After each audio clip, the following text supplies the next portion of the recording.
ሰላም ጤና ይስጥልኝ ውድ ተመልካቾቻችን የምትከታተሉ ዲያስፖራ ሚዲያ ኔትወርክ ነው ካሳሁን ይልማ ነኝ ዛሬ ወደ ኮሌጅ ነው የምንሄደው በተለይ አሜሪካን ሀገር በሰሜን አሜሪካ ልጆች ያላቸው ሰዎች ልጆቻቸውን እንዴት ከዕዳ ማዳን ይችላሉ እንደሚታወቀው አሜሪካን ሀገር በብድር ነው ልጆች የሚማሩት ስኮላርሺፕ ካላገኙ በስተቀር ግማሽ ስኮላርሺፕ የሚያገኙ አሉ ሙሉ የሚያገኙ አሉ ሙሉ ልጁ ያገኘለት በስፖርት ወይም በተለያየ መንገድ እድለኛ ነው ነገር ግን ኮሌጅ ተምሮ ለመጨረስ ስኮላርሺፕ ካላገኙ ሙሉ ገንዘቡን ልጆቹ በሂደት ይከፍላሉ በአመታት ያ ደግሞ ብዙ ጣጣ አለው ልጅ ገንዘቡ ተከፍሎለት ከተማረ ወደፊት የሚቀርለት እዳ ነው ማለት ነው ያን እዳ እንዴት ማስቀረት ይቻላል ልጅንስ በብድር ማስተማር ምን ማለት ነው ይጎዳል ወይ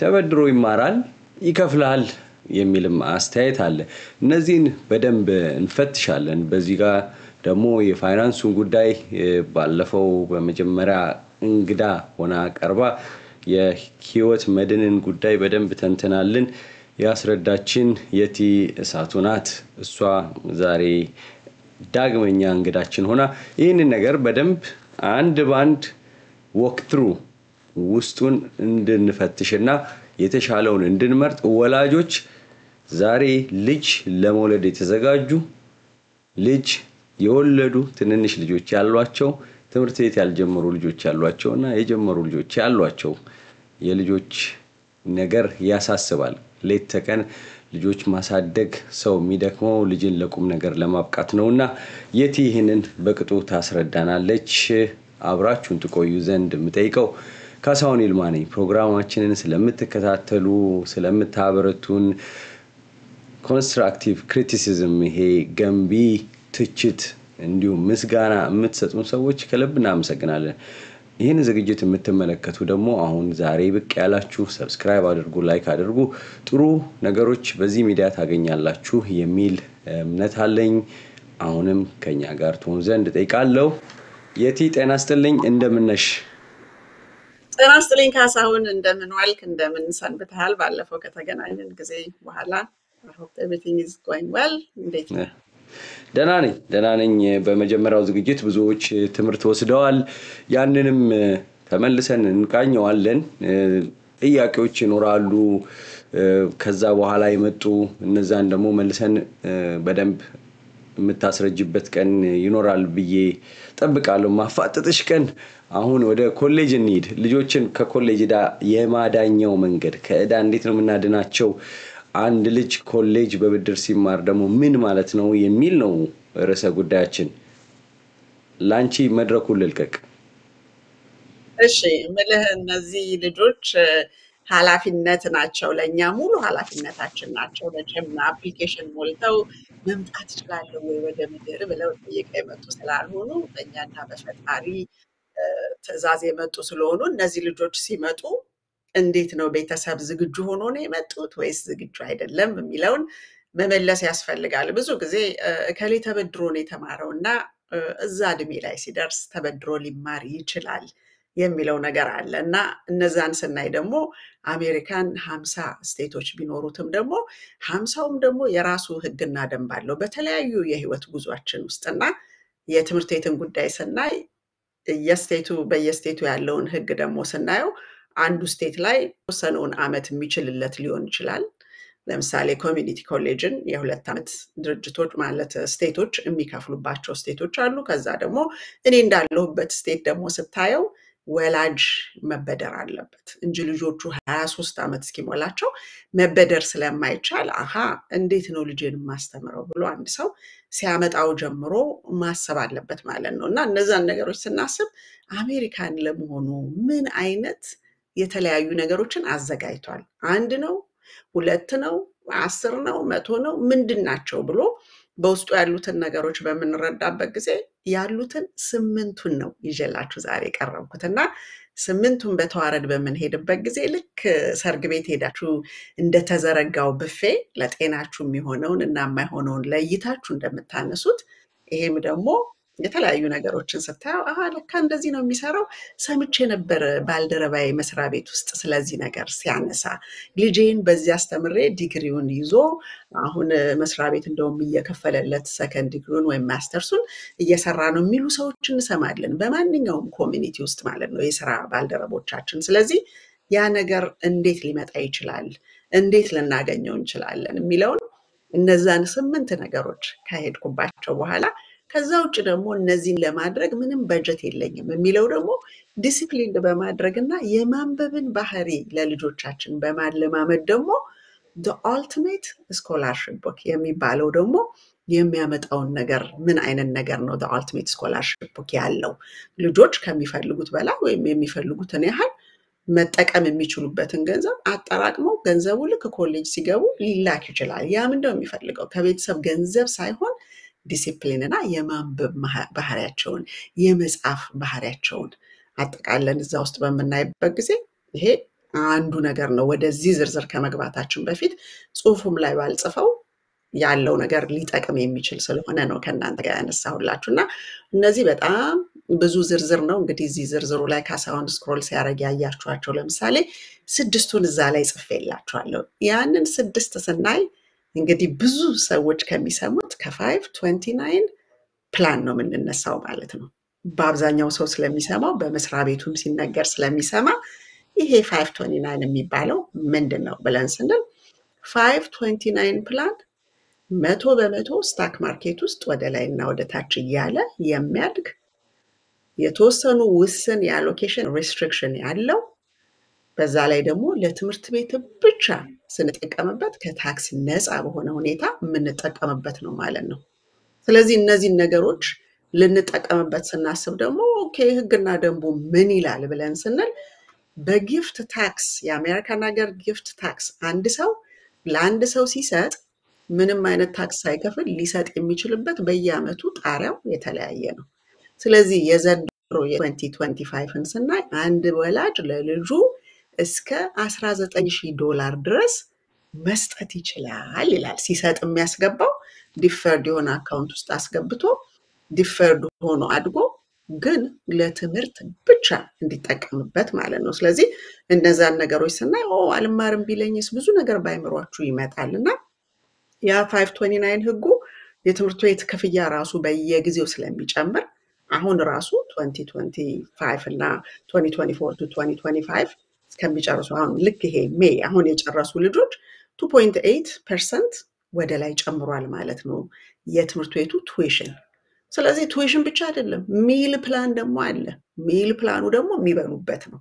ስለዚህ እኛ ባለንበት አካባቢ ለምሳሌ ትንሽ ከ3,000 ብር ከፍ ያለ ለምግብ ብቻ የሚከፈል አለ። ስለዚህ መጽሐፍን ምን እያልን ስንደምር በጣም ከፍተኛ ወጪ ሊያስከትል ስለሚችል እነዚህን ነገሮች በሙሉ ማሰብ ያስፈልጋል ማለት ነው። ዛሬ ነው የወለድነው። ስለዚህ ከዛሬ 18 ዓመት ወይም ደግሞ የክረምት ልጆች ሆነው ከዛሬ 19 ዓመት በኋላ ምን አይነት ሊሆን ይችላል ስትሉት on a yearly basis ገምተን እንኳን 2.8 ብንለው በጣም ከፍተኛ ሁኔታ ላይ እንደርሳለን ማለት ነው። እኔ እዚህ ሀገር ስመጣ $18 ነበር ፐር ክሬዲት አወር የሚከፈለው።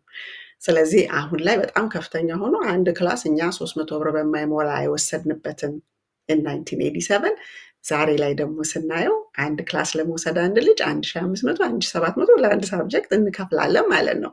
እንደ ወላጅ የሚማሩ ልጆች ስላሉኝ ማለት ነውና ያንን ስናይ እንግዲህ ይሄ እየጨመረ የሚሄድ ከሆነ አንድ ወላጅ ምን ማድረግ ነው ያለበት? ሁሉንም ያያቸዋል ማለት ነው። እነዚህ መንግስት የሰራቸው ሆነው ህጋዊ ፕሮዳክቶች ሆነው ባለሙያዎች ደግሞ አሏቸው። ስለዚህ 529ን በቫሪያብል ሳይድ የሚሰራ ሰው ሊከፍትላችሁ ሲያቅድ እናንተ ምንድነው የምትጠይቁት? እኔ ልጄ እዚህ ስቴት ቢማር ወይም ሌላ ስቴት ለመማር ፍላጎት ቢኖረው ሁሉም የፈለገበት ቦታ ሊማር ይችላል ብላችሁ ስትጠይቁ በዛ ባገኛችሁት መልስ ላይ ደግሞ መነሳት ትጀምራላችሁ ማለት ነው። ወደ የሚቀጥለው እርምጃ ጥያቄ ነው ሁሉ ጊዜ የፈለጋችሁበት ያለማችሁበት ቦታ የሚያደርሰው። ስለዚህ አንዳንድ ወገኖቻችን አሁን ይመጡና ቢሮ 529 ነበረኝ ግን ልጄ አውት ኦፍ ስቴት ሄጄ መማር ነው ፈልገው ስላለ አሁን ላይ ስጠይቅ ኖ ይሄ እኮ ለሎካል ነው ኢንስቴት ብቻ ነው ለዛ ምንም ነገር አይከፍልም ብለው አሉኝ የሚል ነገር እንሰማለን። እጅግ ልብ የሚሰብር ነው። እሱ አለ ተብሎ ተመኝተውት በቃ በሱ ላይ በዛ በ529 ኢንስቴት ብቻ በሚከፍለው ተማምነው ቁጭ ያሉ ሰዎች በልጆች ፍላጎት ራቅ ያለ ቦታ ሲሄዱ ከኪስ ከሆነ የሚከፈለው ልጆቹ ያንን ስተታችንን አንደርስታንድ አድርገው ደግሞ ኢትስ ኦኬ እዚሁ ልጠቀምበት የማይሉ ከሆነ በጣም ከባድ ሁኔታ ላይ ይጥለናል ማለት ነው። ስለዚህ እነዚህ ሁሉ ነገሮች ሳይመጡ ኢን ቢትዊን ዘ ላይን ያለውን መብታችንን ግዴታችንን በመናቅበት ጊዜ ምንም አይነት ቅሬታም ሪግሬትም አይኖረንም ማለት ነው።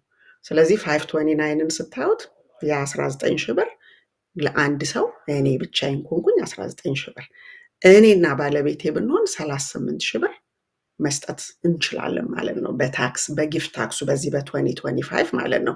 ስለዚህ 529ን ለምሳሌ ከ2024 በፊት ኦኬ ልጅ አልማርም አለ ብሎ ሲል ወላጅ ኦኬ በቃ አልማርም አለ ብሎ ለቀጣይ በዛ ፋሚሊ ትሪ ውስጥ ኳሊፋይ ለሚያደርጉ የወለድናቸው ልጆች ወይም መሄድ የሚችለውን ኤክስቴንሽን የድረስ እንደሆነ ጠይቃችሁ በፋሚሊ ትሪ ውስጥ ሊሰጥ ይችላል። አንድ ሰው ግን አንድ ልጅ ብቻ ከሆነ ያለው በቃ አልማርም ካለ በቃ እንግዲህ ላውጣው ሲል ታክስና ፔናልቲውን ያስከትላል ማለት ነው።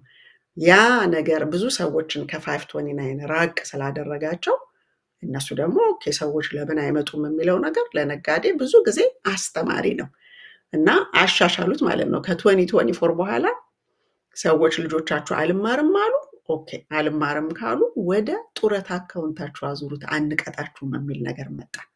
ስለዚህ ይሄ በራሱ የድሮ ታሪክ ከሆነ ያለው አንድ ሰው ስለ 529 ያሻሽለዋል ማለት ነው።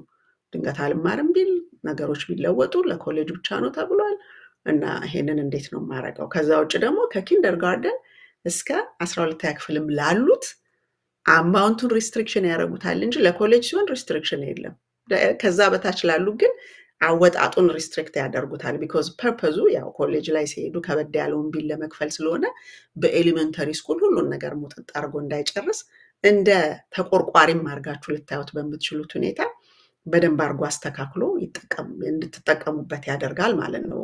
ከእውነቱ ጋር በታረቀና ልትጠቀሙበት በምትችሉበት ገንዘቡ እዛ ሳይደርሱ ሊያልቅ በማይችልበት ሁኔታ ማለት ነው። ስለዚህ 529 እንደዛ ሆኖ አላውቀውም ነበር ብላችሁ አስተሳሰባችሁ እንድታስተካክሉትና ምርጫ ሲደረግ ደግሞ ከጉዳት የተቆጠበ እንዲሆን ውሳኔያችሁ ያገለግላል ማለት ነው። ስለዚህ አንድ ምርጫ 529ን አይተናል። ከዛ በኋላ ደግሞ ስንሄድ ከቨርዴል የሚባለውን ነገር እናያለን። ከቨርዴል ኤጁኬሽናል ደግሞ አካውንትም እንደዚሁ ሴቪንግ አካውንት ስታዩት ሌላው መንግስት ያዘጋጀው የታወቀ የትምህርት ቤት ሴቪንግ ነው። ቅድም 529 ላይ እዚህ ጋር ያጅልኝ የቲ ላቋርጥሽ ነው በዝርዝር እየሄድሽበት ነው። ብዙ ጊዜ ኮሌጅ ለማስተማር ወይም ለመማር ሰዓቱ ሲደርስ ብዙ ጥያቄዎች አሉ በወላጅ ጭንቅላት ውስጥ የሚሽከረከሩ። ልጅ ሃይ ስኩል እየጨረሰ ሲመጣ ብዙ ጭንቀቶች አሉ። ልክ ሃይ ስኩል ደግሞ እንደጨረሰ ኮሌጅ ፍለጋው ራስ ምታት ነው። እንዲሁ ቀላል ይመስላል። ዩኒቨርሲቲዎች ብዙ ስላሉ እንደው ጥልቅ የሚባል ሊመስል ይችላል። ግን ያንን መፈለጉ ብዙ ሂደት አለው። ፈልጎ ደግሞ አመልክቶ ተቀባይነት ማግኘቱ ብዙ ሂደት አለው። አማራጮቹ እንዳሉ ሁሉ ሂደቱም ከባድ ነው። ለምሳሌ ሙሉ ክፍያው ስንት ነው? አንድ ኮሌጅ አጠቃላይ እስኪጨርስ በየአመቱ ምን ያህል ሊጨምር ይችላል? ያ ክፍያ ፋይናንሻል ኤድ ደግሞ የክፍያ አማራጮች አሉ በፋይናንሻል ኤድ። የፋይናንሻል ኤድ ደግሞ አማራጮች ፓኬጆቹ ስንት ናቸው? እነዚህ ሁሉ ለአንድ ወላጅ ሄዴክ ናቸው። ያከፋፈል ሂደቱ ራሱ እንዴት ነው ኢንስቶልመንቱ የሚሆነው? መጨረሻ ላይ ምን ያህል ገንዘብ ያመጣል የሚለው እዳው ማለት ነው። እሱ ቀላል አይደለም። ወላጅ ደግሞ እንደዚህ አሁን አንቺ በመትዩ መንገድ ገንዘብ ለማጠራቀም ሪሊስቲክ በጀቱ ስንት ነው የሚሆነው? ምን ያህል ነው ለልጄ ባጠራቅም? ዛሬ ሲታሰብ የዛሬ 16 አመት ቅድም እንዳነሳሽው በመግቢያሽ ላይ የሌለ ሄዷል ገንዘቡ። ዛሬ $500 ያጠራቀምሽ እዛ ጋር ሲደርሺ 1000 ከሆነ ለአንድ ሰብጀክት በጣም የማይሆን ይሆናል ማለት ነው። መጨረሻ ላይ ምን አይነት የተለያዩ አማራጮች አሉ፣ መንገዶች አሉ ይሄን በጀቱን ሴቭ ለማድረግ አሁን የምትጠቅሻቸው አንቺ እነሱን ለኮሌጅ ገንዘብ ለማጠራቀም በደንብ ማየት ያስፈልጋልና ሁሉንም ይሄን ዝግጅት ለማዘጋጀት ስናስብ አሁን የአመቱ መጨረሻ ነው ብዙ ሰዎች ስለ ኮሌጅ የሚያስቡበት ነው ብዙ ሰዎች ደግሞ የ12ኛ ክፍል የጨረሰ ሰው ምርቃት ተብሎ የሚጠራበት ነው ምናልባት አቴንድ አድርገሻል ሰሞኑን አንቺ ብዙ ሌሎች ደግሞ በየስቴቱ እንደዚህ ልጅ 12ኛ ክፍል ጨረሰ ትልቁ የአሜሪካን ሀገር ፓርቲው 12ኛ ክፍል ሲጨርስ ነው አንድ ልጅ እና ያኔ ግን ያ እንደው ግብዣው ዝግጅቱ እየተካሄደ ወላጆች ግን ብዙ የሚጨነቁት ጭንቀት እንዳለ ሁላችንም እናቃለን እና ለዛ ነው የዝግጅት ወደ እናንተ የቀረበው ማስታወቂያ አይተን የቲካ ቆመችበት ትከተላለች በ5 ዓመት የግንባታ ጉዞ በቦሌ ቡልቡላ የመኖሪያ አፓርትመንትና የንግድ ሱቆችን የያዙ 4 ሳይቶችን ጥንቅቅ አድርጎ ያስረከበው ጀምቦ ሪል ስቴት አሁንም በዲፕሎማቶች መንደር ለመኖሪያ ተመራጭ በሆነው ሳር ቤት በአይነቱ ለየት ያለና በግንባታ ላይ የሚገኝ ግራንድ ሞል እየሸጥን እንገኛለን የንግድ ሱቆችን ከ350,000 ቅድመ ክፍያ ጀምሮ እንዲሁም ከባለ 1 እስከ ባለ 3 መኝታ የመኖሪያ አፓርትመንቶችን ያለምንም የዋጋ ግሽበት በ10% ቅድመ ክፍያ ብቻ ከታላቅ የ15% ቅናሽ ጋር እንጠብቆታለን ጀምቦ ሪል ስቴት በጊዜ ግቡ ተመልሰናል ተመልካቾቻችን ካሳሁን ይልማ ነኝ እንግዲህ የቴሳቱ በፋይናንስ ብዙ ምክሮች የምትለግስ በሙያም በዲኤምቪ ኤሪያ ዲሲ ሜሪላንድ ቨርጂኒያ አካባቢ የምታገለግል ኢትዮጵያዊ ናት የሷ ሙያ እንደዚህ መጥቶ ደግሞ ለማህበረሰቡ በማስረዳት ሰዎች የራሳቸውን ምርጫ እንዲያደርጉ ዕውቀት ታካፍላለች ማለት ነው ልጆች ለመውለድ የተዘጋጃችሁ በቅርቡ ልጅ የሚኖራችሁ የወለዳችሁ ሰዎች ይሄ ዝግጅት ይጠቅማችኋል እላለሁ የኮሌጅ ጉዳይ ያሳስባል ልጅ ተወልዶ ለቁም ነገር እንዲበቃ ነውና ለዚህ ደግሞ መሰረታዊ ነገር ትምህርት ነው አሜሪካን ሀገር ብዙዎች መተው ሲኖሩ ወደ ሀገራቸው እንኳን ለመመለስ ለልጆቼ ስል ይላሉ የልጅ ነገር ስለሚያሳስብ ካቆምሽበት ቀጥይት ኦኬ እንግዲህ አሁን ይሄንን ስታይ በጀት ነገር ነው በጀቱን እንዴት አድርገው ስትል አንድ ሰው በጀት የለኝም ካለ ልጁን ሲያሳድገው ከልጅነት ጀምሮ ለምሳሌ ማንበብ ባህሪው ላይ ቢበረታ የመጻፍ ባህሪው ላይ ቢበረታ the ultimate scholarship book በሚለው ከ6 ብር ጀምሮ እስከ 19 ብር የሚሸጥ አማዞን ላይ ስታዩ እነዛን አምጥታችሁ እዛ ውስጥ ያሉትን አሳይመንት ሰርቶ ከሚያስፈልገው በላይም ኮሌክት ሊያደርግ ይችላል ያ ዳይሬክትሊ ለትምህርት ቤቱ የሚከፈል ነው ማለት ነው ያ እኛ ቤታችንን በምን አይነት ህግና ስርዓት ምን አይነት ካልቸር አለ ቤታችን ውስጥ ከትምህርት ጋር የተያያዘ የሚለው አንዱ ነው ነፃ የሚያወጣቸው ከዛ ውጭ ግን አሁን ካሳሁን እንዳለው በጀትን በመንልበት ጊዜ አንድ ሰው ምን ለመጨበጥ ብሎ ነው ማውጣት ያለበትን ነገር የሚጠይቀው ኮሌጅን ስናየው ለምሳሌ በአመት ወደ ከ30 እስከ 40 ባሉት ውስጥ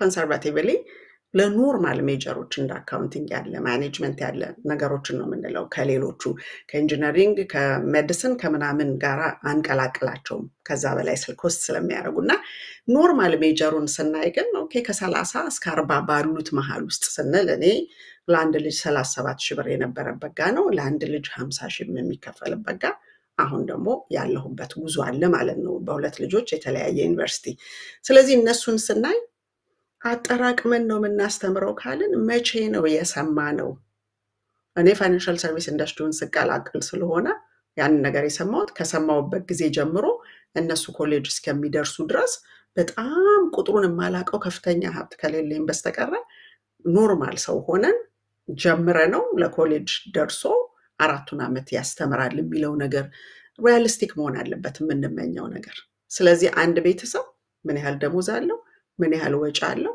ልክ እንዳረብኛ ጽሁፍ ከዚህ ከቀኝ ወደ ግራ እየጻፍ ነው የምንሄደው ነው ወደ ግራ የምንጽፈው እዚህ ጋር መክፈል ያለብንን እውነተኛውን ነገር ሊያሳየን ስለሚችል ነው ይሄንን አግሪ ካደረግን እዚህ ጋር ወደ ግራ የተጻፈውን የመጨረሻው ያረፍንበትን የሚያደርሰን የት እንደሆነ አውቀናል ስለዚህ $35,000 በአመት ለኮሌጅ ለመክፈል ማጠራቀም ዛሬ ያለብንን ቤዝድ ኦን አወር በጀት ሊነግሩ የሚችሉ ብዙ የተለያዩ የምንጠቀምባቸው ሲስተሞች አሉ። ግን በአብዛኛው አሁን ሪቪው ሲደረግ ማየው ለምሳሌ ላስት ዊክ ይዛ የመጣች እናት ነበረችና ለልጄ እንደዚህ አድርጌያለሁ ግን አንድ ፕሮግራሞችን ስለ ልጆች የማስተማር የበጀት ምናምን ያየሁበት ጋር ያየሁትን ነገር ስጠይቅ አንድ መልስ አላገኘሁም። ግን ይሄንን እስኪ እዩ ብላ ያመጣችው ላይ ልጇ 23 ዓመት ሲሞላት 11,000 ብር ነው የሚያሳየው። ያ ብሩን ቀደም እንደነገርኳችሁ ሚል ፕላኑ የምግብ ካፍቴሪያ የሚበሉበት little bit over $3,000 ከ3,000 ብር በላይ ነው። ስለዚህ የአራቱን ዓመት የምግብ እንኳን የሚችል የለውም። ግን የተጠራው የኮሌጅ ፕላን የሚባል ነገር ሰው እንድካፍት ኢንካሬጅ አድርጎኝ ከፍቻለሁኝና ይሄ ነገር ስትል በቃ እውነቱና እነሱ ለልጆቻቸው የተመኙትና ወረቀቱ የሚያሳየው ተራርቋል። ስለዚህ ምን ያህል እውነተኛ ነን? ሁሉም ተዘጋጅቶልናል። የግድ ሱሪ ባንገት ወይም አቀበት ውጡ የሚል የለም።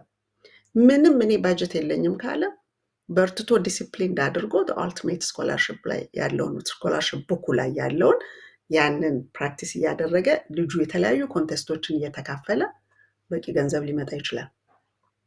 ስለዚህ ባጀቱ ላይ ስንነጋገር ካሳሁን አሁን አንተ እንዳልከኝ 50 ብር 80 ብር 100 ብር የሚል ነገር አያለሁኝ። ሰዎች ባጀታቸው እሱ ከሆነ ትክክል ነው ያደረጉት። ግን መጨረሻ ላይ ለዛ ላሰብነው ነገር ሊውል አይችልም። በቃ ቁጥር ነው፣ ምንም አይዋሽም ይናገራል። ስለዚህ ያንን ቻሌንጅ ነው አሁን እንደ ህብረተሰብ ኢሞሽንን ሳይሆን የምንመግበው ሪያሊቲና ሎጂክን ቁጥር ስለሆነ እነዛን ኢሞሽኖች አይፈልግም እና ያንን ነው ለዚህ ጋር ክሊር ሆኖልሃል። በመጽሐፍ ልጅህን ዲስፕሊን አድርገህ አንተ ራስህ ከልጅ ጋር በምታጠፋው ጊዜና ያ ነገር አንተንም ነው የሚሸፍነው። ልጅህንም ደግሞ በእዳ በመማሩ 16 ዓመት ከኩዮቹ ወደ ኋላ አስቀምጠው እንደማንኛውም ሰው ወደ ገነት ተጠርተን ስንሄድ ኋላ ላይ አስቀምጠናቸው የነሱ ኩዮች በተለያየ ስትራቴጂ ወይ በአልቲሜት ስኮላርሺፕ እና ሌሎቹን በሚመስል የተለያዩ ሀብታም ድርጅቶች በየአመቱ በታክስ ለነዛ ድርጅቶች የሚሰጡት ገንዘብ ወደ እኛ ልጆች ወደ ማንኛውም ምንም አይነት እንትን የለውም ችሎታ ብቻ ነው ሪኳየር የሚያደርገውና እነዛን ነገር ሊጠቀም ይችላል። ከዛ ወደ ገንዘብ ስንሄድ ግን ለዚህ ለኮሌጅ የሚሆን ነገር እኔ በህብረተሰባችን ውስጥ ሪቪው ካደረኳቸው ውስጥ አይቻል አውቅም ስሙን ይዟል። እና እነዛን ነገሮች ስታይ ኦኬ እንግዲህ ይሄንን ለልጆችን ገንዘብ ማስተማሪያ ልናረገው እንችላለን። ግን how is the performance ነው 529 አሁን ስታይ እድሜያቸው 15 14 13 16 እስኪደርስ ያ ባለሙያ አግሬሲቭሊ ነው ያንን ነገር ከጥንቃቄ ጋር ከፍ ብሎ እንዲያድግለት የሚያደርገው። እድሜያቸው ወደ ኮሌጅ ሲደርስ ነገርየው እንዳይጠፋ ገንዘቡ በሆነ ማርኬት ኮሬክሽን ተጎድቶ ዲስአፖይንት እንዳያደርጋቸው because ያ ፕላነር ፈዱሻሪ ስለሆነ ትክክል በቃ ራሱን ነው እዛ ሰዎች ጫማ ውስጥ አስገብቶ የሚሰራውና ያንን አይቶ ከዛ በኋላ ደግሞ ኮንሰርቬቲቭሊ የሚያመጡት ነገሮች ጋር ሲያስገባው በቃ ያሰቡት ቦታ ጋር ይደርሳሉ። 4 አመት ልጁን በዛ ያስተማራል፣ 2 አመት ልጁን በዛ ያስተማራል። ጊዜው ሳይሰጠው ደግሞ እንደ 2008 አይነት ክራሽ መጥቶ ደግሞ ያሰበውና እውነታው ተራርቀውበት ደግሞ የተከዘም ሰው አለ። ቫሪያብል ስለሆነ ማርኬት ላይ ስለሚጫወት ማለት ነውና ማርኬት ላይ ያለ ማርኬት ላይ ሌላ አለ ረዘም ያለ ስለሆነ ይሄ ያዝንላቸው እየሄድን ስንመጣ ብዙዎች ጥሩ ግንዛቤ ያገኛሉ፣ ለምርጫም ይቀልላቸዋል ብዬ አስባለሁ። ይሄ የብድሩ ጉዳይ የሀገሪቷ ሲስተም ነው። ትበደራለህ፣ ቤት ትገዛለህ፣ ትከፍላለህ፣ መኪና ትበደራለህ፣ ትከፍላለህ። ካሽም ቢኖርህ ሙሉ ለሙሉ ሀብታም እንኳን ካሽ አይከፍልም። እነ ትራምፕም ተበድረው ነው ሀብታም የተባሉት። ልጆቹም ተምረው ያንን ብድር ጥሩ ስራ ስለሚያገኙ ይከፍላሉ የሚል ጥያቄ አለ። ሌላው ደግሞ ልጆች ለምሳሌ ለኮሌጅ ደርሶ ሲገባ በብድርም ሆነ ወላጁ ባጠራቀመለት ገንዘብ ሲማር ፌለሪቲ ይኖራል። አንድ አመት ሄዶ የሚያቆማል፣ 2 አመት ፑሽ ማድረግ የሚያቅታቸውና ኪሳራም አለው። ስለዚህ ልጁ እንደውም የራሱ ዕዳ ሲሆን በደንብ ተጠንቅቆ ይማራል። ወላጁ አጠራቅሞ የሰጠው ግን ልክ የወላጁ ግዴታ አድርጎ ሊያስብ ይችላል የሚል አስተያየት አለ ሁለቱን ጥያቄዎች? አዎ አሁን እሱን ነገር ስታየው ለምሳሌ እንዴት ነው ያ ልጅ አንተ የምታረገውን ነገር በደንብ ኦብዘርቭ እያደረገ ነው ወይ ካንተ ጋር ሲኖር ስታሳድገው ማለት ነው። እንግዲህ የምትከፍልም ቢሆን እንዴት ብለህ እንደምትከፍል የሚገባው ኮሚኒኬት እያደረግክ ከሆነ ከልጆች ዲስአፖይንት ለማድረግ የማይፈልጉ ልጆች በጣም ብዙ ልጆች አሉ። እኔም አመ ሊቪንግ ዊትነስ ቨርጂኒያ እኔ ያለሁበት ስቴት ለምሳሌ ልጆችን ሳይሆን እኔ እንድበደር ነው የሚጠይቀኝ ዩኒቨርሲቲው። ስለዚህ የኔ ኢንፎርሜሽን የኔ ኃላፊነት እኔ ሙሉ ኃላፊነት መውሰድ ስላለብኝ ዞሮ ዞሮ እማራለሁም አልማርም ቢሉ እኔም አሁን እንዳልከው ኪሳራውን በጣም ያስከትላል። እኔም ላይ ብቻ ሳይሆን እነሱም ላይ ኪሳራውን ያው ባለመማራቸው የሚመጣው ነገር አለ። ሲስተሙ ስትለኝ ደግሞ ብዙ ጊዜ ትረስት ቤቢ የሚሏቸው አሉ በየዩኒቨርሲቲ ውስጥ ምን ማለት ነው የሚለውን ስታየው እነዚህ ሰዎች እነዚህ ልጆች በአያቶቻቸው በተለያየ ፋሚሊ ትሪ ውስጥ አጎት አክስት ሊሆን ይችላል ለከሌህን ጥየለት ሄጃለሁ ለከሌህን ጥየለት ሄጃለሁ በሚለው መሰረት የሚወስዷቸው ነገሮች አሉ። ወይም ደግሞ በቁማቸውም እያሉ ሰዎች በእርግጥ በቁም እያሉ መደረጉ ባይመረጥም እንኳን ከውርስ ጋር በተያያዘ ነገር ትራንስፈርን ማለት ነው። እና እነዛን ነገሮች ስታይ ብዙ ጊዜ ሌላው ይሄ ከሚድል ክላስ በላይ ያለውን ሰው ስታይ እነዚህ ነገሮች በጣም ስትረስ በሌለው መንገድ የተሟሉ ናቸው። ስለዚህ የሚያመጣው ጉዳት በጣም ብዙ ሆኖ ካለ ነገር ላይ ነው እንጂ እንደኛ ከውጭ ሀገር መጥቶ ፈርስት ጀነሬሽን ቻይልድ ተብሎ ኤቭሪቲንግ ያለውን ሁል ጊዜ ላቡን እያንጠፈጠፈ የሚከፍለውን አይደለም ምልህ የሚያየው ያ ሲስተሙ በቃ አይደለም ሌላውን እንደዚህ ያለ በተዋረድ ከላይ ወደ ታች የሚመጣ ሀብትን ታያለ። ለኛ ደግሞ ቤተሰብን መርዳት ወይም የተለያዩ ነገሮች ካልቸራሊ ያለብን ኃላፊነት ስላለ ሀብት ከታች ወደ ላይ ሲመጣ ታያዋለ። አየ ወደ ቁልቁለት መውረድና ወደ አቀበት መውጣት ሁለቱ የተለያዩ ናቸው። ፎር አሜሪካንስ ዌልዝ ወደ ታች ነው የሚወርደው። ለኛ ደግሞ ስታየው ከልጆቹ ፊውቸር ኤክስቴንድድ ፋሚሊውን በተለያየ ችግር ላይ ያለውን ስትረዳ እዚህ ጋር ያለው ሰው ብዙ ጊዜ ሲጎዳ ታየዋለ። እና በብዙ አቅጣጫ ነው እይታን ሰፋ አድርገን ስናየው ከባድ ጠንካራ የሆነ መንፈስ ያለውና ሲስተሙን አንደርስታንድ ያደረገ ሰው ይፈልጋል። ግን ሲስተሙ ስትል ቤዚካሊ በቃ ይሄ ማይኖሪቲ ለሆነው ሰው ይሄንን የመበደርን ባህሪ አምኖ ያደርገዋል። ልጁ ይበደራል ይላል እና ሚሊየንስ ኤንድ ትሪሊየንስ ኦፍ ዶላር ብዙ ሰዎች ብድር አለባቸው። አሁን እንደውም በአዲሱ አስተዳደር ጋርኒሽ እየተደረገ ከደሞዛቸው እንዲከፍሉ የማስገደድ ነገር እንደመጣ አት ዋን ታይም ገና ይሄ እንዲህ አይነቱ ነገር ብዙ ነገሮች ይቀነሳሉ የሚባለው ኒውስ ሲመጣ ተነግሮ ነበር። ስለዚህ እነዚህ ልጆች መቼ ነው የሚጨርሱት? ጋርኒሽ አረከው ከደሞዛቸው አስበው በፍቃደኝነት ይክፈሉት የሚወስደው ጊዜ የትየለሌ ነው። ሚኒመሙ ነው 16 years እና እነዚህ ልጆች ወጥተው ዋን ቤድሩም አፓርትመንት ተከራይተው ለመማር የሚያበቃ የትምህርት አይነት ወይም ደግሞ የደሞዝ አይነት ላይኖራቸው ይችላል። 4 ዓመት ልጨርሰው ብሎ ለምሳሌ አንድ ልጅ ገንዘብ ማያመጣ ሜጀር ይሄን ሁንልኝ እኮ አይደለም እንደወላጅ ግን ዲስከስ ማድረግ ትችላለህ እንደወላጅ እስቲ ሌትስ ሰርች ይሄ ነገር ምን አይነት ደሞዝ ያመጣል። እዳው ከ100,000 ብር በላይ ሆኖ ደሞዝ 40,000 ብር ከሆነ እንዴት ነው ሊሆን የሚችለው? የ40,000 ብሩ ደሞዝ ኑሮ አለ፣ መኪና አለ፣ አሮጌ የሚሆን አዲስ የመኪናው ኢንሹራንስ አለ፣ ጋዝ አለ እና ሁል ጊዜ ከሩሜት ጋራና ጠበብ ያለ ኑሮ ሊያኖራቸው የሚችል ነገር እንደሆነና በዛው ኤሪያ ውስጥ ግን ሰፋ አድርገን ብንመለከተውና የትኛው የተሻለ ደሞዝ ያመጣል ቢበደሩም እንኳን በዚህን ያህል ጊዜ በተባለው ስታቲስቲካሊ 16 ዓመት ውስጥ ሊጨርሰው ይችላሉ ወይስ 25 ዓመት ነው የሚፈጅበት ምንድነው የሚለውን ነገር እንድናይ የሚያደርግ ነገር በዛው በውስጡ ከልጆችህ ጋር እየተነጋገርክ የምታረገው ነገር ነውና ይሄ እኛን የሚፈቅድ ስቴት አለ ልጆቹ ብቻቸው እንዲበደሩ። ለኔ ደግሞ እዚህ ቨርጂኒያ ነው ያሉት። ከዚህ ቀደም ፕሬዝዳንት ኦባማ ስልጣን ላይ በነበሩበት ጊዜ ከዚህ ጋር የተያያዘ ነገር ተናግረው ስለነበር ከመሄዳቸው በፊት ልክ ፕሬዝዳንት ክሊንተን ኤክስቴንድድ ፋሚሊን ማምጣት እንደምንችል አጽድቀው እንደሄዱት እና ሄጄ ነበር ዩኒቨርሲቲው ጋር እና እንዲህ ብለዋል ስል የሚቀበል ሰው አልነበረም እና የኛ የስቴቱ ህግ ይሄ ነው ስላሉ አሁን ምርጫ ብድር ተበድሬ ራሴንም በኋላ አድክሜ እኔ ደግሞ ከሄድኩ በኋላ የቀረውን ደግሞ እሱ ስትራግል እያደረገ ብለ ወደ ታች የሚሄድን እና በኑሮ ደስተኛ አለመሆንን ጠባብ ህይወትን ዲግሪም ይዘ ምንም እንደሌለ አይነት ነገር ሁሉ ጊዜ በቃ ከጆ ወደ አፍ የሆነ ነገር እንድትኖር የሚያደርግ ሁኔታ ውስጥ ሊጨምር ይችላል። ከእውቀት ጋር ሲሆን ግን እነዚህን ሁሉ ማስወገድ እንችላለን። ምንም ችግር የለውም። ለብድርም እኮ ያው ክሬዲት ስኮር ያስፈልጋል እንግዲህ እንደዛ ሲሆን እናንተ ጋር። አዎ ምክንያቱም እኔ በሶፋ ቦታውን ከሞላሁት፣ ቤት ገዝቼ ቦታውን ከሞላሁት፣ በመኪና ቦታውን ከሞላሁት፣ ኮሳይን አድርጌ ለሌላ ሰው ቦታውን ከሞላሁት ክሬዲት ሂስትሪ ሙሉ ነው።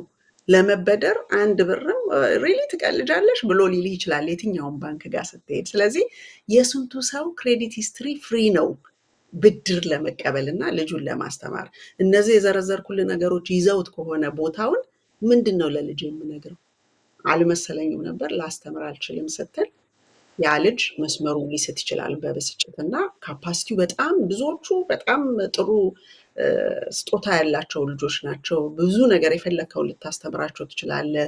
ፍሌክሲቢሊቲ ያላቸው፣ ኢንተረስቱ አላቸው፣ የተለያየ ሶፊስቲኬትድ የሆነ ነገርና ኤሮስፔስ ኢንጂነር መሆን ነው ፈልገው ብሎ ይችላል ልጅ። አጋጥሞኛል እንደሱ አይነት አባት ደውሎ 16 ሆኖታል ኤሮስፔስ ኢንጂነር መሆን ፈልጋል። እኔ ግን ምንም ነገር አንድ ሳንቲምም በዚህ ጉዳይ ላይ ዝግጁ አይደለሁም የሚል ነገር ነው። እና ምን አልከው ስለው ተረጋጋ ሌላ ረከስ ያለ ሳብጀክት እንመርጣለን ብዬ ነው ያልኩት አለና አሁን ያ ክራሽ ያደርጋል ልጅ ነው እግዚአብሔር ስጦታ ከእውነቱ ጋራና አንተ በጀትህንና እግዚአብሔር ስጦታን የሰውን ታለንትና ፖቴንሻል ኖ ካሳሁን ጋዜጠኛ ልሁን ብለህ ከተማርክ ብዙ እንትን ስለሚያደርግ አካውንቲንግ እንድትማር ወይም ደግሞ ኢንጂነሪንግ እንድትማር ብዬ ብለህ አይሰራም። በቃ ፊት አያደርግም። የማይሆን ነገርን የማይሆን ጠርሙስ ላይ ወይም አንድ ዕቃ ላይ ክዳን ለመግጠም መሞከር እንደማለት ነው እና it just doesn't match። እና ያንን መረዳት ደግሞ አንዳንድ ጊዜ ወላጅ የራሱን ችግር ስለሚያይ እንዴት አይረዳኝም ብሎ ግጭት ይመጣና ተለያይተው ይቀራሉ ማለት ነው። እሱም ራሱ የቻለ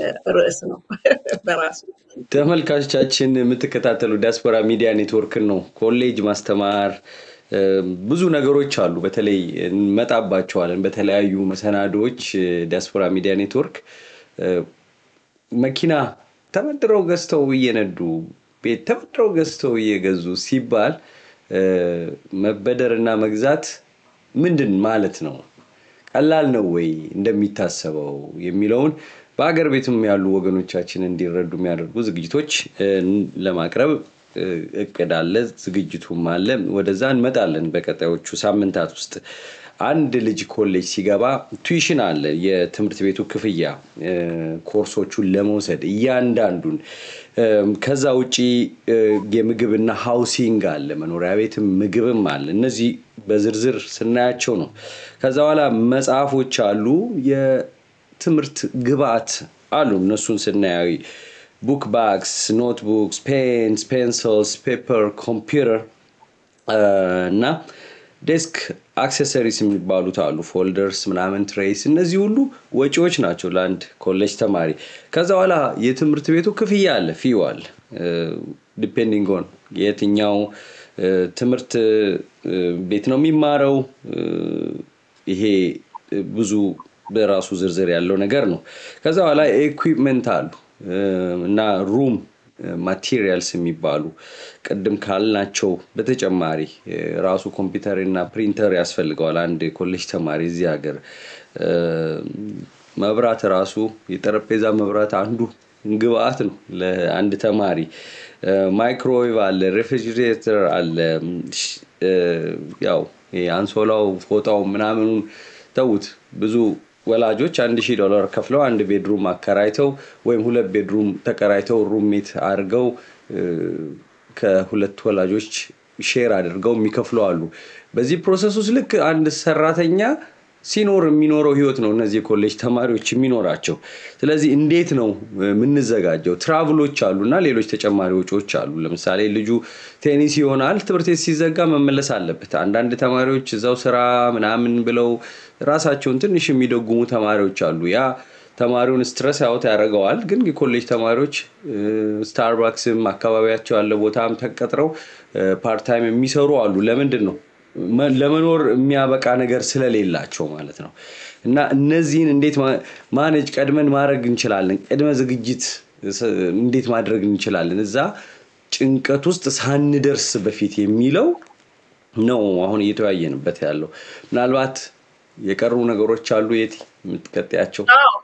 አዎ ካነሳቸው ለምሳሌ ተበድረን ቤት እንገዛለን፣ ተበድረን ልጅ እናስተምራለን ስትል ለምሳሌ ጥሩ ብድርና መጥፎ ብድር የምንላቸው ደግሞ አሉ። ለምሳሌ አሁን ቤት ብትገዛ ኢኮኖሚ እስከሰጠህ ጥሩ አይነት እንቅስቃሴ እስካለ ድረስ ዋጋው እየጨመረ ይሄዳል። ብትከፍልም ከቀኝ ኪስ ወደ ግራ ኪስ የምታዞረው ገንዘብ ይሆናል በጥሩ ወቅት ላይ ማለት ነው። የዚህን ደግሞ ስታየው ትከፍላለህ። ልጆቻችንን አእምሮ ነው የምንመግበው። ያ የተመገበው አእምሮ በኋላ ነው ራሱን አስመስክሮ ደሞዝ የሚባለው ነገር መጥቶ ኋላ ላይ የምታየው ነው። እዛ ላይ ደግሞ በወሰዱት ሜጀር ምክንያት የ40 ሺህ ብር ደሞዝ የሚያስቀጥር ሊሆን ይችላል፣ የ150 ሺህ ደሞዝ የሚያስቀጥር ሊሆን ይችላል። ወደበር ነው ከ40 ጀምረ እስከ 150 ሺህ ባሉት ውስጥ የሚያስከፍል ሊሆን ይችላል። ስለዚህ አንተ ያስገባኸውን እንኳን በስንት ዓመት እነዚህ ልጆች በሚያገኙት ኦፖርቹኒቲ ተቀጥረው ልመልሰው ይችላል የሚለውን ነገር ራሱ ወላጅ ሲጠይቅ እሱ በራሱ ትልቅ ነገር ነው። ከመጥፎ ብድሮች ውስጥ ልታስገባው ትችላለህ። 20 ዓመት ባይሆን ያልከፈሉ ሰዎች አሉና የተለያየ ነገር ሎየር ተብለው ተጠርተው ሎ ፈርም ኖሯቸው ስቲል ፓርት ታይም ነገር ይፈልጋሉ። ቢኮዝ የሎ ስኩሉ ብድር በቃ ዘመን አልፎታል፣ ሊከፈል አልቻለም፣ ሲስተሙን ያማርሩታል። የተለያዩ ነገሮች እየሰሩ በእግራቸው እንዲቆሙ ባለፈው እንዳልከው እግራቸው እስኪንቀጠቀጥ ቆይተውም ውለውም መጥተው የሚመጣው ነገር ታይትሉ ነው እንጂ ትከሻቸውን ከፍ አድርገው ራሳቸውን እንዴት ነው አክብሮት የገዙበት እንጂ in terms of finance ግን ያንን ዕዳ ቶሎ ለመገላገል የሚያስችል ነገር የለም። ስለዚህ ያ ወዲያው አንተ እየኖርክበት ውስጡ ገንዘብ እያመጣ የሚክስህ እንደውም የከፈልነውን በሙሉ መልሶ ሌላም ይሰጠናል እኮ አንዳንድ ጊዜ በጥሩ አገዛዝ በእውቀት ላይ ቤት እንኳን ራሱ ስንገዛ ገና ስትገዛው ነው አትራፊ መሆኑን የምትገምተውና የገዛው ነገር 100 ሺህ ብር ገዝቼው ነበር ዛሬ እኮ 500 ሺህ ነው ብትል የከፈልከው በዛ ጊዜ ውስጥ በ5 ዓመት ውስጥ ኦሬዲ እዛው ውስጥ ተጠቃሏል ፕላስ ሳሞር ይዞልህ መጥቷል ማለት ነው። ኤጁኬሽንን ስታየው ግን ለአንዳንድ ሰው እንዲሁ እየተንደፋደፈ እያማረረ መክፈል አቅቶት እንዲቸገር ያደርገዋል። ያለ ብልሃት የሚደረግ ነገር ሁሉ ጊዜ ወይ ዲሲፕሊን ይፈልጋል ወይ ደግሞ ሲሪየስ የሆነ ሰው ገብቶት እንደ አረብኛ ጽሁፍ ከዛ ጀምሮ ወደዚህ ጽፎት ዛሬ ላይ ያለኝ ኮሚትመንት እዚህ ጋር ለመድረስ ይሄ ነው ብሎ የሚል ወላጅ ያስፈልጋል። ከዚህ ተነስቻ አንተ ያለበት ስቴት ስደርስ መኪና የሚይዘው የጋዝ መጠን ስንት ጊዜ ቤንዚን ማደያ መቆም እንዳለብኝ በዲስታንሱ ነው አይደለም ማቀው እንደምቆም አቀዋለሁኝ ከቤቴ ሲወጣ because of the distance and then full tank ለማድረግ የሚፈልገውን ገንዘብ ይዤ ነው እንጂ የምመጣው ዝም ብዬ እመጣለሁ ብለ በሃፍ ታንክ አልደርስም እዛ ጋር። ስለዚህ ሎጂካል ቲንኪንጋችን እጅግ አብሮ ከሁኔታው ጋር ጎን ለጎን የሚሄድ ካልሆነ በስተቀር ከልጅ ጋር ያጋጭሃል። ልጆች የታሰበበት ቦታ አይደርሱም፣ ብሌም ያደርጉሃል። ስትራግል ሲያረጉም ደግሞ በደከመ እድሜያችን ስናረጅ ስናያቸው ምንድነው የሰራሁት ብለህ ስትል ራስን እንዴት ነው እንድትጸጸት የሚያደርግ ነገር አለ በዛ ውስጥና ያ ደግሞ ሁሉም የሚችለው ነው የሚያደርገው። ካላስተማርኩኝ ልክ አይደለም ማለት ነው ወይ ብሎ እንዲላ ያስፈልግም ወላጅ ኃላፊነቱን ማወቅና ኤክስፔክቴሽኑን ሊያኮርፈኝ ይችላል ስላላስተማርኩት ብለህ አሁን ላይ የምታቆነ እኮ ኩርፊያን ስለሆነ የምትጠብቀው ሲመጣ አትደነግጥም፣ አትሰበርም። I expected it because እኔ ማልተዘጋጀውም ነበር አላወኩኝም ለምን አመጣኸኝ ብሎ የሚልህ ልጅ ያጋጥማል። ምን መልስ ትሰጠዋለህ? እኔን አንድ ቦታ ለማድረስ ከዚህ ካፓሲቲ ጋር ይሄን ቀለም ይዤ ስታመጣኝ እኮ መከራዬን ማብረህ ማሰብ ነበረብህ ለምን አመጣኸኝ ሲል መልስ ከሌለ በቃ ጉድ ባይ ማለት ነው forever እና ኦን ኮልጅ ነበር ወይም ነበርኝና አዱን ነው የት እንዳለ አላቅም አያናገረኝም የሚል ሰው ያጋጥማል። ከለ ያጠፋ ከለ ያለማ ለማለት አይደለም ግን ዝግጁነት ሳይኖር ዝናብ እንኳን ይመጣል መባሉን ሳትሰማ ስትወጣ እንዴት ልትበሰብስ እንደምትችል በዛ ምክንያት ጉንፋን በዛ ምክንያት ሳምባ ተከታትለው ሊመጡ የሚችሉትን ነገሮች በቃ ታስቀራቸዋለህ። ዝናብ እንደሚመጣ ካወቅ ሬንኮት አድርገህ ትወጣለህ። እና የኔ ምንድነው ሎጂካሊ ስትሮንግ ሁኑ። ጥያቄ ጥሩ ጥያቄ ጠይቁ። ፋይናንሻል ፕሮዳክቶች ኦፍ ኮርስ ከስጋ ዘመድ ጋራ ወይም ከምታቀው ሰው ጋራ ይደረግ። ምክንያቱም ልጥልጥ ስለምትደረግ አንተ እዚህ ጋር ክትባት ኖሮ ጠባሳ ይኑር እዚህ ላይ ይኑር አሚን በልብስ ተሸፍነህ ያለኝ አክብሮት ስትገለጥ እንዲቀየር አትፈልግም አይደል እንዴ? ስለዚህ each and every thing that we want in life በደንብ እንትን አላቸው መስመር አላቸው እንጂ ትራዲሽናሊ ካልቸራሊ በተለያዩ ነገሮች የምታረጋቸው አይደሉም። እና ቁጥር very simple ነው ግን ራሳችንን ትሬን ማድረግ ያለብን ኃላፊነታችንን how tough it is በደንብ እስከ መቅኔያችን ድረስ እንደሚፈልግ የልጆቹ ጉዳይ ካወቅነው ተዘጋጃለ። በቃ እኔ እሱን ነው በቃ ሰው ብልህ እንዲሆን በጣም ጓጓለሁኝ የልቤ መሻት ነው። ካሳሁን አመሰግናለሁ ተመልካቾቻችን። ይህ ዝግጅት የቲ ፋይናንሻል ኢንፎ ስፖንሰር ያደረገው ዝግጅት አይደለም። የቲ ሰዎችን ማስተማር ትፈልጋለች። የሷን የሙያ እርዳታ የምትፈልጉ ከሆነ እሷ ራሷ የት እንደምታገኙት ልትነግራችሁ ትችላለች። እሱን እድል ሰጥሻለሁ። ኦኬ ካሳሁን፣ እኔ ያው የቲ ፋይናንሻል ኤልኤልሲ ኤጀንሲ ቢባል በቤተር ቢዝነስ ቢሮ አክሬዲትድ የሆነ ድርጅት አለኝ። ሰርቲፋይድ ፋይናንሻል ፊዱሻሪ ነኝ። ሰርቲፋይድ ፋይናንሻል ፊዱሻሪ ኢንስትራክተር ነኝ አንደር ዘ ናሽናል አሶሲዬሽን ኦፍ ሰርቲፋይድ ፋይናንሻል ፊዱሻሪዎች ያሉበት ጋርና አሜሪካ ካሉት ከመቶ በታች ኢንስትራክተሮች በአሶሲዬሽኑ አንዷ ታችን በጣም ደስ ይለኛል። ማስተምረው በአብዛኛው አሶሲዬሽኑ ያጣውን ለማንንም የሚራውም ሰው ቢሆንም ህብረተሰቤን ደግሞ ያንን በቋንቋ የተርጉሜ ብልህ እንዲሆኑና በፈለጉበት ቦታ ደረታቸውን ነፍተው ጠይቀው የሚያልሙትን ነገር እንዲጨብጡ ግን ትልቁ ዋናው የልቤ መሻት ነውና በዚህ በአንንዴል ቨርጂኒያ ውስጥ ነው የምገኘው። ያው የቲ ፋይናንሻል ኢንፎ ላይ ስትገቡ ስልክ ቁጥርም ይሁን የተለያዩ የካላንደር ሊንኮች አሉ፣ በዛ ልንገናኝ እንችላለን። ታንክ ዩ ካሳም። አመሰግናለሁ። ከስር ሊንኩን ዲስክሪፕሽን ላይ አስቀምጥላችኋለሁ።